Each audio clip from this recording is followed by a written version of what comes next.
Marrës, mirë se erdhët në Export On. Në eventin më të rëndësishëm të eksporteve që bashkon eksportuesit shqiptar, institucionet publike, ekspertët vendas dhe ndërkombëtarë si dhe partnerë financiarë. Ky event zhvillohet në praninë dhe mbështetjen e përfaqësuesve më të lartë të qeverisë shqiptare. Para se të vijoj me fjalimet, do ju ftoja të ndiqni një video shkurtër për historikun e eksporteve shqiptare.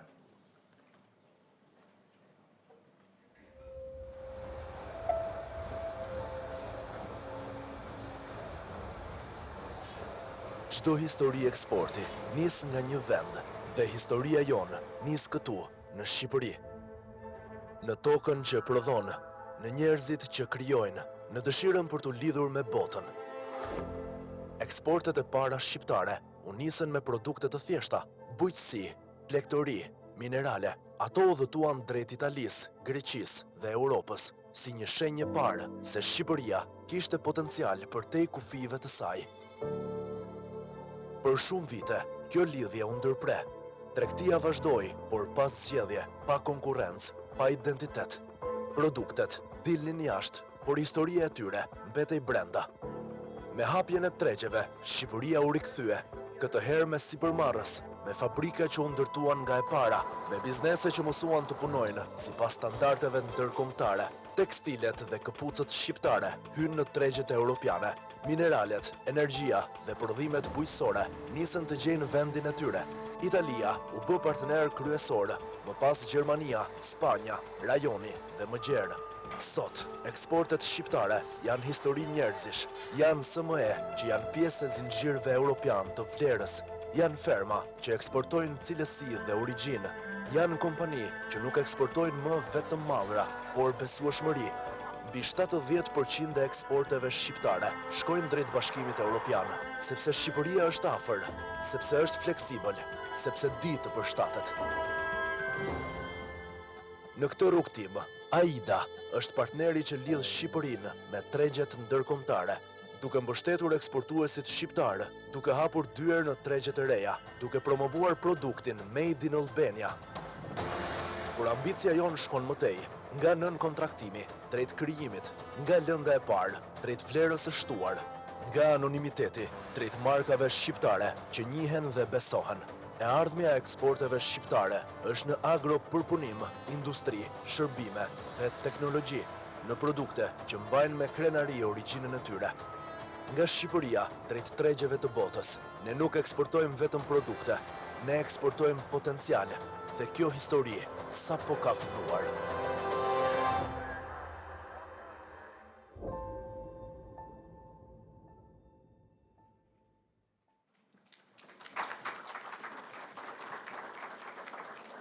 Kam kënaqësinë t'jap fjalën kryeministrit të Shqipërisë, zotit Edi Rama. Zoti kryeministër, ju lutem.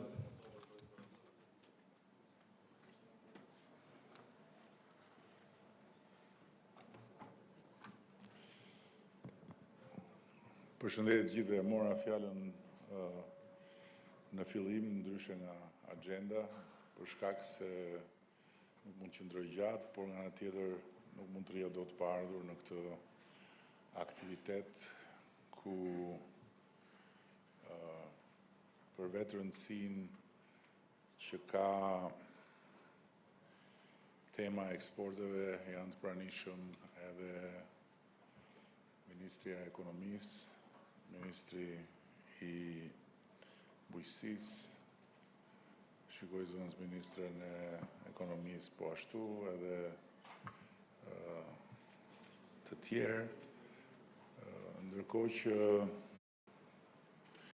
dua të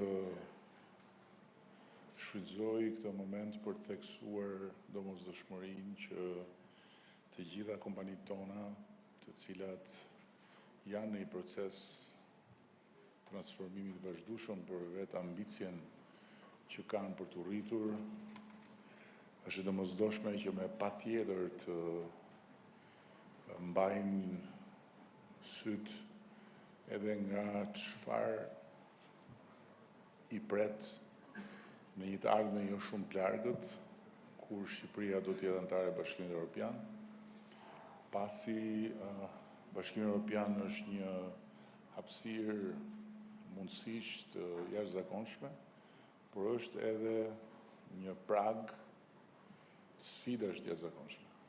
Dhe ata që do të jenë të gatshëm të adoptohen, do të jenë fitus. Ata që nuk do të dinë të adoptohen, do të jenë humbës. Sot ne jemi në nisje të një tjetër viti shumë të rëndësishëm në procesin e antarësimit në Bashkimin Evropian, dhe ndërkohë jemi këtu për të mbështetur gjithë bashku një nisëm të AIDA-s, të Agjencisë sonë të investimeve, e cila tani më është kthyer nga dikur një zyrë informacioni në një mekanizëm mbështetje që monitoron, që asiston dhe që orienton të gjitha ata të cilët i adresohen. Dhe një nga gjërat më të rëndësishme për ekonominë tonë patjetër është domosdoshmëria për të rritur vlerën e krijuar në vend, dhe një nga sfidat dhe objektivat më të rëndësishëm të AIDA-s është pikërisht mbështetja e eksporteve duke mbështetur prodhimet Made in Albania. E pikërisht për këtë arsye, unë shoh me shumë simpati, por edhe njëkohësisht qeveria është këtu dhe do të jetë në vijimësi me ju për ta mbështetur përpjekjen për ta vendosur eksportuesin në qendër dhe përpjekjen për ta çuar në një nivel tjetër marrëdhënien mes eksportuesve dhe shtetit shqiptar, duke e shfrytzuar AIDA-n si një stacion ku eksportuesit dhe institucionet shtetërore, duke filluar nga ministritë përkatëse, takohen. Made in Albania është një markë cilësie dhe një pasaport për Bashkimin Evropian.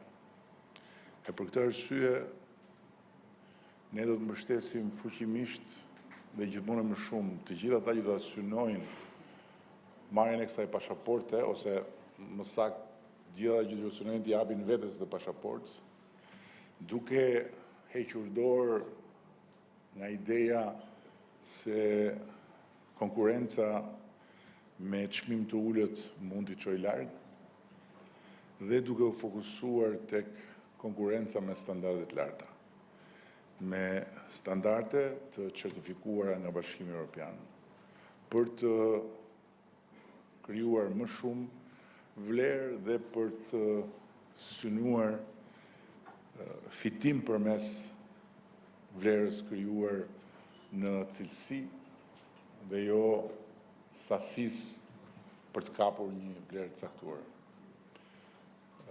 Nga ana tjetër, mbështetja direkte që ne do t'japim për certifikime ndërkombëtare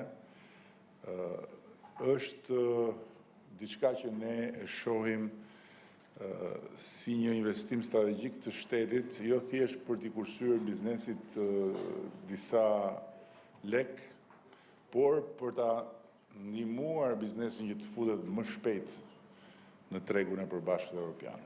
Kështu që do flasim ministrja me siguri për këtë hap që ne kemi vendosur të hedhim bashkarisht, duke shtuar mbështetjen financiare të shtetit për certifikimet ndërkombëtare, ashtu si kundër edhe për të mbrojtur markën dhe pronësinë intelektuale të çdo prodhimi që futet në tregun evropian me identitetin shqiptar.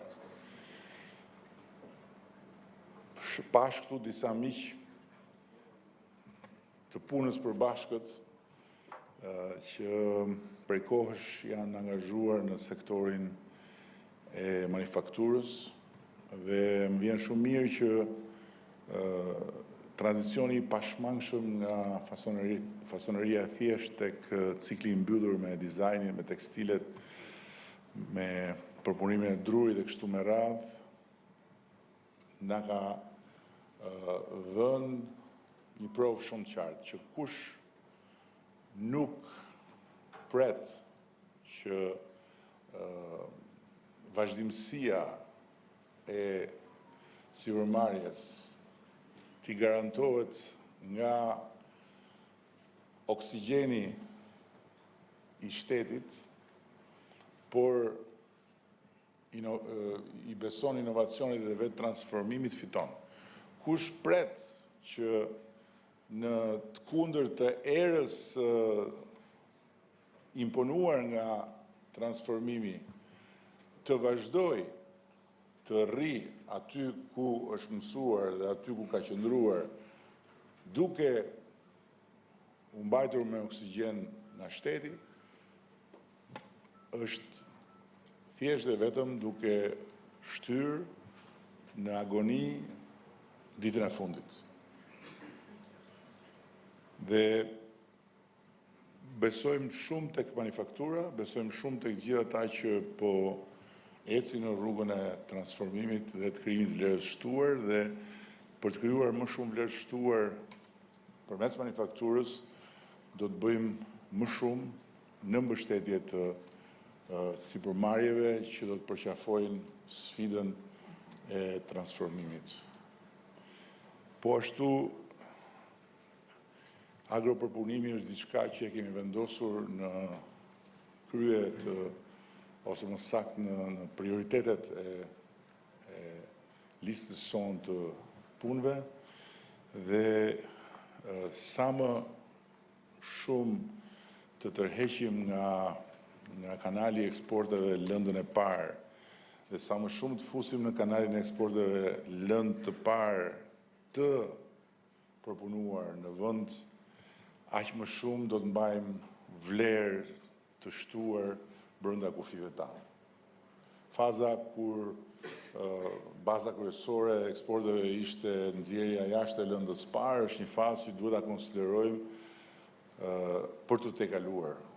Dhe sidomos kur vjen puna tek bujqësia, është shumë e qartë që hapi tjetër është agropërpunimi, dhe si kundër bëm në fazën e parë të qeverisjes me grumbullimin, duke siguruar që Shqipëria të ketë tani më një rrjet të konsoliduar dhe të fuqishëm pikash të grumbullimit me standarde të larta, duam të kemi një rrjet të konsoliduar të agropërpunimit.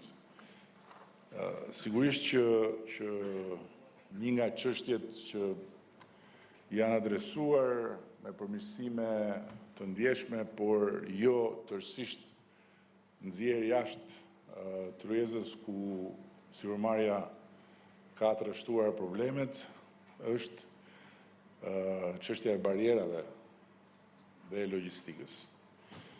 Është çështja e procedurave eksportuese, lehtësimi i korridoreve logjistike për të ulur sa t'i dhe mundur kohën dhe kostën e transportit. Dhe Ministria me siguri do t'ju jap më në detaje se ku jemi dhe ku duam të shkojmë pa humbur shumë kohë me zero burokracinë e doganave, natyrisht duke mbështetur tek digitalizimi. Ka një çështje që do të duhet një kohë më e gjatë, edhe mbase në vijim ju do ta diskutoni për të kuptuar edhe ne se ku është pika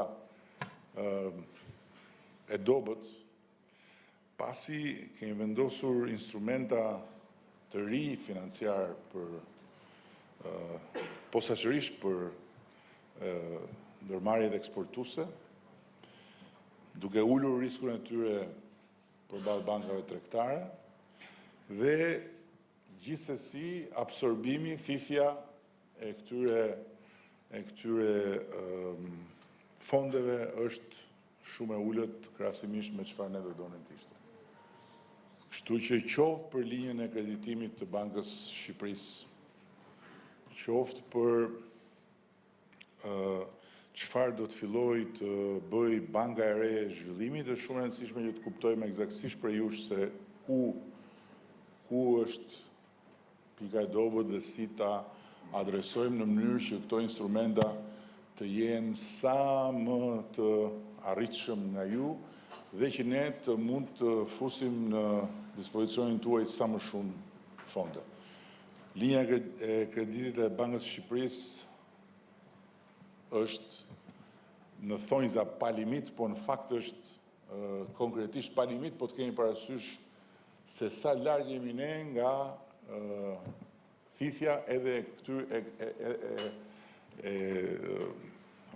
pjesës parë të fondeve që është vënë dispozicion. Dhe në fund fare dua ta mbyll duke ju thënë diçka që gjithmonë më shumë për hir të vërtetës kompanisë shqiptare po e kuptojnë vetë dhe po përpiqen ta adresojnë vetë, por që përsëri unë besoj që mund ta adresojnë shumë më shpejt, mund ta adresojnë shumë më mirë dhe me shumë më tepër përfitim, që është investimi në burime njerëzore. Përpara disa vitesh, mbase ndonjëri për jush e ka dëgjuar se kam thënë edhe herë tjera, u publikua një listë e kompanive më të mëdha globale dhe ecja e tyre në 10 vite. Dhe ishte diçka e jashtëzakonshme e pasqyrë për të parë lidhjen drejt për drejt mes investimit në burime njerëzore, trajnimeve, kualifikimeve të mbështetur financiarisht nga kompanitë dhe fitimit. Dhe të gjitha ato kompani që në fillim të 10 viteve kishin investuar më pak në burimet e tyre njerëzore, kishin ardhur me rënje në raport me kompanitë që kishin investuar në burimet e njerëzore. Dhe habia më e madhe ishte që çka ishte investuar në anë në burime njerëzore reflektoi si plus në çfarë ishte fituar. Në fillim duket sikur jep, po në fakt ai burim njerëzor ku ti investon të kthen atë që ti jep disa fish. Dhe kjo është shumë e rëndësishme edhe në kuadër të sfidës që thash për sa i përket procesit të antarësimit në Bashkimin Evropian. Kështu që Eksporton është një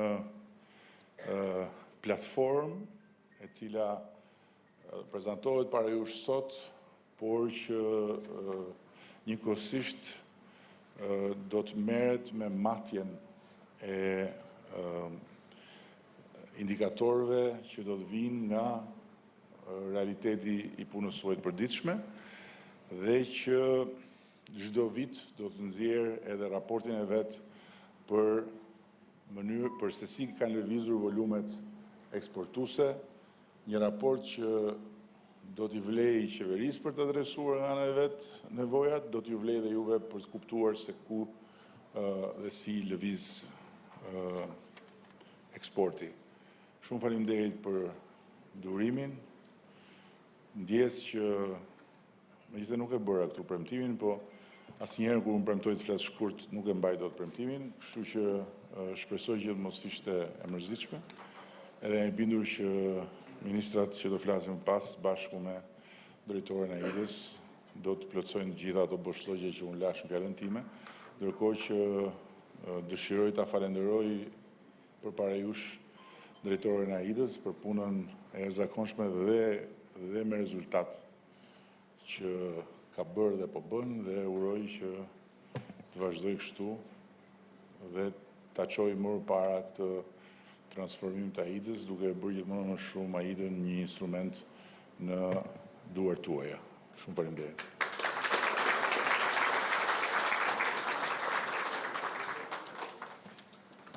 Faleminderit zoti kryeministër. Kam kënaqësinë të ftoj zonjën Delina Ibrahimaj për të shtjelluar më tej në fakt planin e ri të rritjes eksporteve të njoftuar dhe nga kryeministri.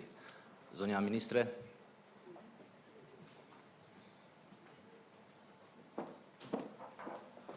Përshëndetje të gjithëve. Shumë falenderit. Në fakt, kryeministri e mbylli fjalën duke thënë që ne do shtjellojmë më në detaj të gjithë ato elementë që mbetën pa përmendur. Unë mendoj që më së miri u përmendën të gjithë komponentët, të cilët do të jenë pjesë e diskutimeve të platformës Export On, që nga nevojat, që nga mbështetja, që nga planet dhe projektet që neve kemi. Megjithatë, unë do mundohem që të jem mbështeruese. Në fillim fjalës time do doja që në radhë të parë të falenderoja Aidën për idenë, për organizimin e aktivitetit dhe për çeljen e platformës Export On, por mbi të gjitha do doja që ta uroja pasi ky event vjen dhe gjithashtu me 15 vjetorin e krijimit të agjencisë. Dhe më vjen mirë që agjencia tashmë është një institucion i konsoliduar, një institucion i cili është në mbështetjen e biznesit shqiptar, në mbështetjen e investimeve shqiptare, qoftë vendas edhe ato të huaja, në promovimin e eksporteve dhe në lidhjen e kompanive shqiptare me tregjet eksportuese ndërkombëtare. Në të vërtet, ekonomia shqiptare në vitet e fundit ka ardhur në përmirësim. Ne kemi pasur një rritje të qëndrueshme të prodhimit të brendshëm bruto, kemi pasur rritje të qëndrueshme të investimeve, rritje të qëndrueshme të numrit bizneseve, të punësimit, të pagave, tregues të gjithë këto që kemi pasur një klimë biznesi e cila ka nxitur sektorin privat dhe ka nxitur ekonominë vendase. Nga ana tjetër, nëse shohim në strukturën e ekonomisë, ne vijojmë të mbetemi kryesisht një ekonomi e mbështetur në shërbime dhe gjithashtu e mbështetur në konsum vendas. Ne duam ta ndryshojmë modelin e zhvillimit të ekonomisë shqiptare, ne duam që të krijojmë potencial dhe të mbështesim një ekonomi e cila mbështetet në investime, mbështetet në eksporte dhe mbi të gjitha këto shërbejnë për të mbështetur rritjen e produktivitetit. Po si do ta bëjmë ne këtë? Si është struktura e eksporteve sot? Në të vërtetë, eksportet shqiptare janë rritur në 5 vitet e fundit, megjithatë kemi parë një zhvendosje të strukturës. 85% e eksporteve janë të përbëra nga eksportet e shërbimeve, ku turizmi, siç jeni në dieni, po zë gjithmonë më shumë peshë në këtë sektor, në sektorin e shërbimeve pra. Nga ana tjetër, pesha e eksporteve të mallrave ka ardhur në reduktim. Eksportet e mallrave për hir të vërtetës në vlerë në 5 vitet e fundit janë rritur dhe në vëllim janë rritur. Megjithatë, shërbimet janë rritur shumë më shpejt se sa mallrat dhe ndaj ne jemi të kujdesshëm me qëllim që të hartojmë politika për të mbështetur më së shumti eksportet e mallrave që janë sigurisht të lidhura me kapacitetin prodhues të vendit dhe me industrializimin e vendit. Për këtë arsye, ne gjatë vitit të ardhshëm, pra gjatë vitit 2026, do të miratojmë një politikë industriale e cila do të nxjisë prodhimin vendas. Megjithatë, sot nuk do flas për këtë, sot dua të flas për një program në të cilin neve kemi miratuar në dhjetor të vitit kaluar, programi për nxitjen e eksporteve. Ky program ka ardhur si rrjedhoje shumë analizave që ne kemi bërë, me qëllim analizimin e kush janë sfidat që eksportuesit kanë dhe çfarë nevoje kemi ne si ekonomi për të nxitur prodhuesit drejt eksportit. Programi është i hartuar në 4 shtylla kryesore. Shtylla e parë lidhet me ndërgjegjësimin dhe në fakt edhe aktiviteti që ne kryejmë sot, po edhe platforma Export On, por edhe puna e përditshme e Aidës shkojnë në drejtim të rritjes së ndërgjegjësimit. Ne nëpërmjet këtij programi duam të fuqizojmë rolin e Aidës si pikë kyçe për nxitjen e eksporteve, por nga ana tjetër duam dhe gjithashtu të fuqizojmë dhe të strukturojmë më mirë diplomacinë ekonomike, një program të cilin neve do ta lançojmë shumë shpejt në bashkëpunim me Ministrinë e Jashtme. Nga ana tjetër, me qëllim që të rrisim promovimin e eksporteve, Kryeministri foli për produktin Made in Albania. Gjatë këtij viti ne do të hartojmë dhe do të miratojmë ligjin për Made in Albania, i cili do të ndihmojë brendin, do të ndihmojë produktin për qoftë marketim brenda vendit, por qoftë edhe ruajtje dhe njohje të produktit e cili do të ndihmojë në eksportin jashtë vendit, duke u kujdesur që të krijojmë standarde të cilat të jenë në linjë me standardet e Bashkimit Evropian.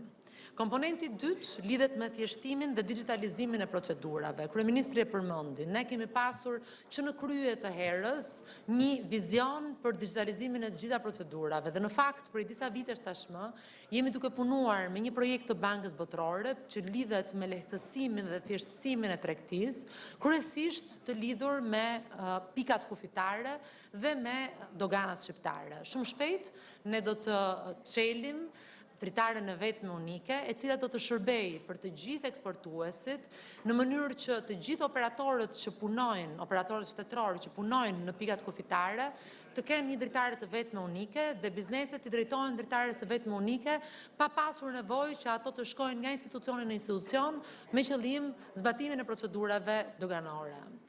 Në ndërkohë, po me Bankën Botërore, po mbështetemi në drejtim të lehtësimit të tregtisë me komponentin me fazën e dytë të projektit lehtësimit tregtisë, i cili do të merret jo vetëm me agjencinë doganore, por do të merret dhe me tranzitin, me autoritetet portuale, pra me të gjithë komponentët që lidhen me tregtinë. Dhe gjithashtu ka një komponent të qëndësishëm që merret me infrastrukturën e cilësisë, e cila është domosdoshmëri me qëllim që prodhuesit shqiptar, eksportuesit shqiptar të kenë standardet e duhura me qëllim përgatitjen e tregut shqiptar për tregun e përbashkët evropian.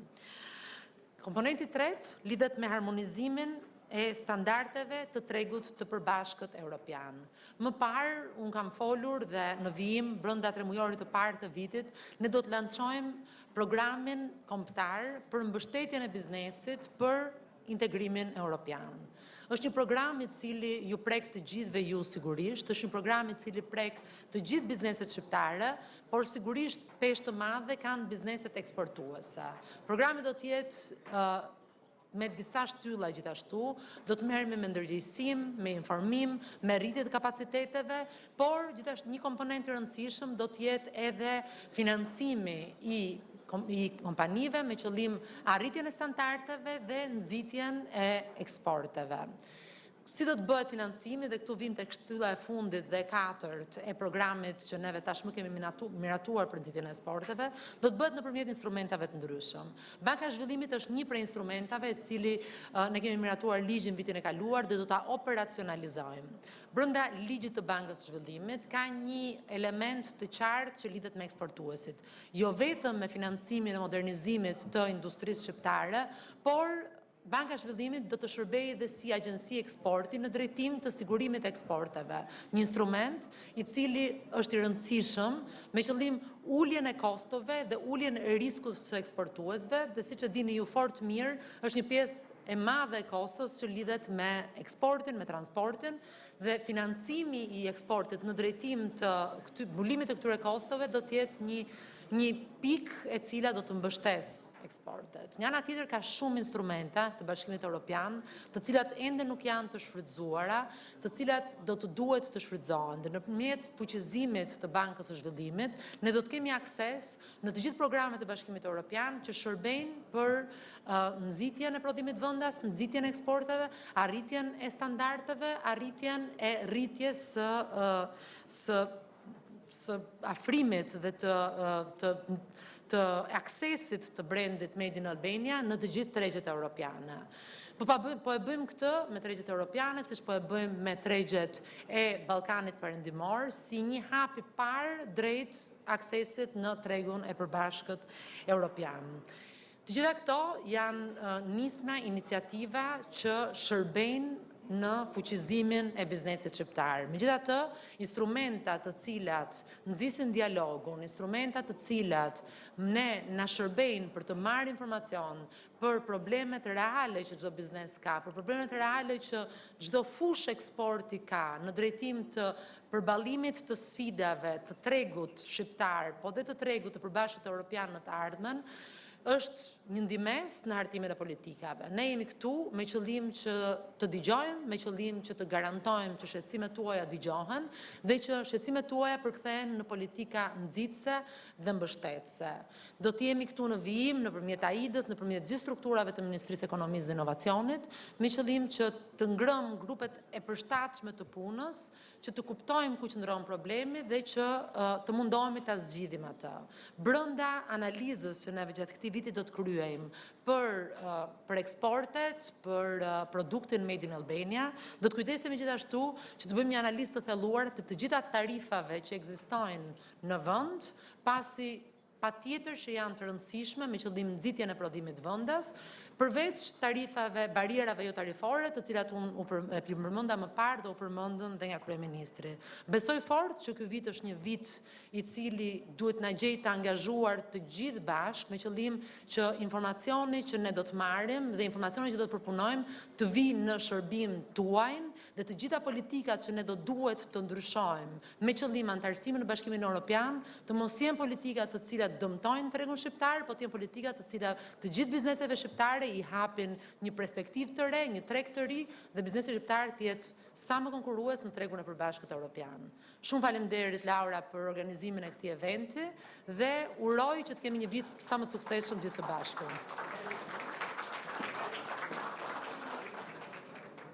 Faleminderit zonja ministre, sigurisht të gjitha propozimet dhe diskutimet do të jenë të shtjelluara në tryezat që do të mbajmë pas pak minutash, por ndërkohë është momenti për të folur për bujqësinë dhe kam kënaqësinë të ftoj ministrin e bujqësisë, zotin Andi Salla.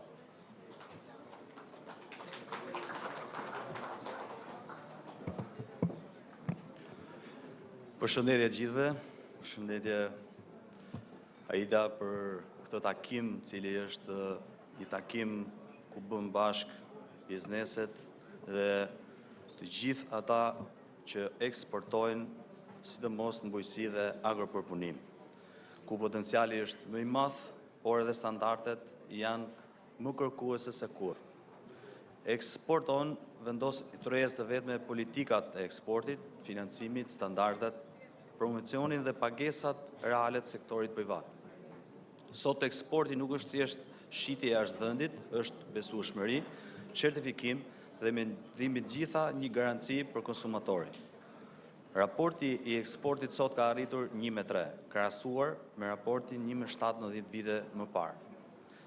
Ne kemi synim që të arrijmë në raportin 1 import dhe 2 eksporte. Eksportet tona shtrihen në 80 shtete të vendeve të BE-s, ku në gjithë ne kemi 58% të vlerës totale të eksportet bujqësore. Strukturat e eksporteve tregon ku jemi më fort, ku sarzavatet zën peshë më të madhe në sasi dhe në vlerë të ndjekura nga peshku në produktet e detit. Kjo do të thotë që jemi në rrugën e dur, sepse BE të hapet dera vetëm kur kemi standard, kontroll, dokumentacion dhe produkt të sigurt. Aktualisht ne punojmë në disa drejtime paralele me parafrimin e plot të legjislacionit BE-s me synim finalizimin e transponimit ligjor deri në 2027 dhe konsolidimit e kontrollit zyrtar në nivelin qendror dhe rajonal brenda 2026-s, si dhe digitalizimi i kontrollit ushqimor, i cili do të mundsoj monitorim të vazhdueshëm, standardizim të dhënash në kohë reale që i shërben njëkohësisht konsumatorit dhe eksportuesit. Në këtë linjë investimet në rrjetin laboratorik, modernizimi laboratorëve rajonal dhe forcimi i pikave të inspektimit kufitar, të cilat janë thelbësore për besueshmërinë e analizave dhe lehtësimin e procedurave të eksportit. Synimi im ynë është në bujqësi 2030 që eksportet bujqësore dhe të shkojnë në $1 miliard deri në vitin 2030. Prandaj përmes skemave kombëtare dhe së shpejti dhe nëpërmjet IPARD-it, ne do të mbështesim modernizimin e fermave dhe kapacitetet e përpunimit. Për vitin 2026 janë planifikuar rreth 2 miliard lekë mbështetje investimi me grante deri në 50% të vlerës investimeve, si dhe instrument financiar përmes fondit garanci sovrane për subjektet agropërpunuese, pra një paket e integruar mbështetje. Ne do të vazhdojmë të ndërtojmë sisteme të standardeve dhe infrastrukturën, ndërsa ju, si sektor privat, duhet të investoni në cilësi, certifikim, organizim, sepse eksporti është maraton dhe jo sprint. Dhe bashkë duhet bëjmë që Shqipëria dhe produktin shqiptar një histori suksesi që lexohet në etiketë dhe promovohet në treg Made in Albania. Shumë faleminderit.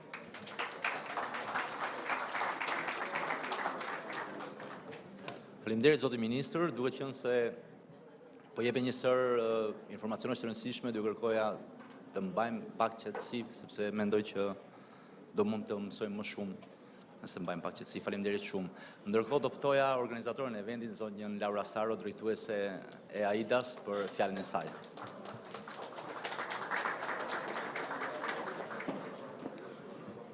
Shumë faleminderit, më ra detyrë e vështirë që të tërheq vëmendjen tani, se e kisha menduar për në fillim, por do e mbaj shumë shkurt. E para që më vjen që realisht shumë faleminderit që jeni këtu, edhe që besoni në një platformë që e ka nismën sot dhe të suksesshme e bëni ju, edhe patjetër e bën përgjegjësia dhe respondi që do ketë nga gjitha institucionet.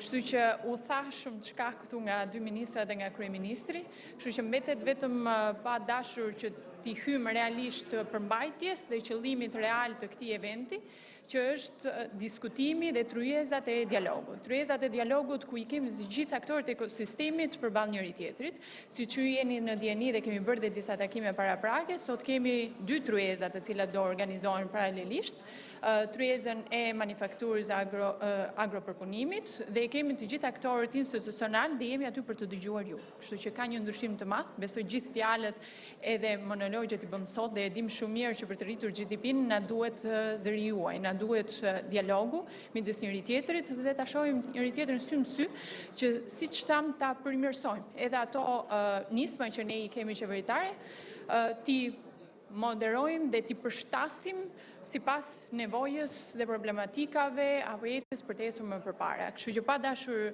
ta zgjas shumë, ju lutem të gjithëve sipas listës që kemi të kalojmë tek dy tryezat e diskutimit dhe në fund do mblidhemi sërish këtu për të caktuar detyrat që i kemi lënë njëri tjetrit. Zotimet, premtimet, planifikimet strategjike pa të mundësinë që ti shfaqim këtu. Më vonë në fund do kemi mundësinë që të ndajmë detyrat tona së para dhe detyrat tuaja, për t'i lënë dhe hapin pastaj ndjekjes së tyre. Kështu që shumë faleminderit edhe një herë dhe ju mirëpresim që të vijojmë diskutimin real në për tryeza.